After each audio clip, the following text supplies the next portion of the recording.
Speed is distance over time. So time is distance over speed. So that means that the total time it takes for this light ray to travel from here to here is given by the sum total of all the individual times it takes to travel each individual distance in that path, whether these are the distances, c is the speed of light in the air, and n is the refractive index of the glass. This expression can be rewritten as 1 over c times the sum of all these individual optical path lengths. That's what we call them.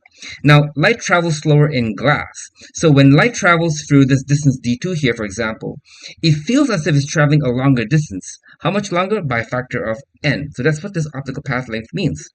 Turns out that in lens design, whenever rays travel different optical path lengths, they experience an optical path length difference, OPD, resulting in a blur spot in the image, which results in a blurred image, right?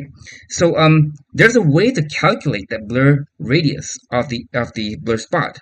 In lens design programs, usually you compute and locate what's called the exit pupil, and you do some mathematics, and you can arrive at an approximate formula saying that the blur radius, epsilon, which is just a symbol, y being a subscript representing the y dimension.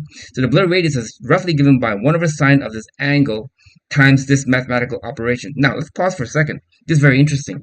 For those of you who are experienced designers and you happen to be watching this video, you notice something. This is the derivative of optical path difference, causing a beam to bend from the pupil, right?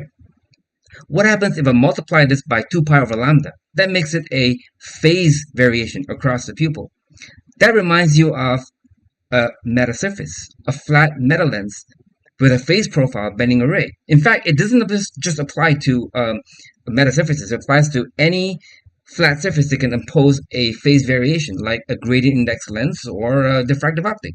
So yeah, I'm just saying. Interesting, right? So anyway, whenever you can make two rays travel the same optical path length, there's an optical path difference of 0, resulting in a sharp focus or no blur. And if you happen to have heard of something called Fermat's principle, which states that whenever a ray travels from one point to another point in space, it takes the path that takes the least time. And you might ask, well, why is there so many paths here for the rays, right? In this case, when the central ray takes the least time. Well, that's because every ray here takes the least time. They all have the same optical path length, so they all have the same time, right? So that answers that question. But this current lens as it is not good enough to focus rays from the edge of the scene, resulting in a blur spot. So what happens is a lens designer will take different glasses and different lenses and they put it together, and if you just shape it just right and space them just right, you can design a lens that will focus all the rays from the edge of the scene into a sharp focus, equalizing the optical path lengths of all the rays here, and also at the on-axis and the axial location. And that's the value that a lens designer, or we call them ray benders, right? A ray bender, like myself, for example, that's the value that we bring to the table.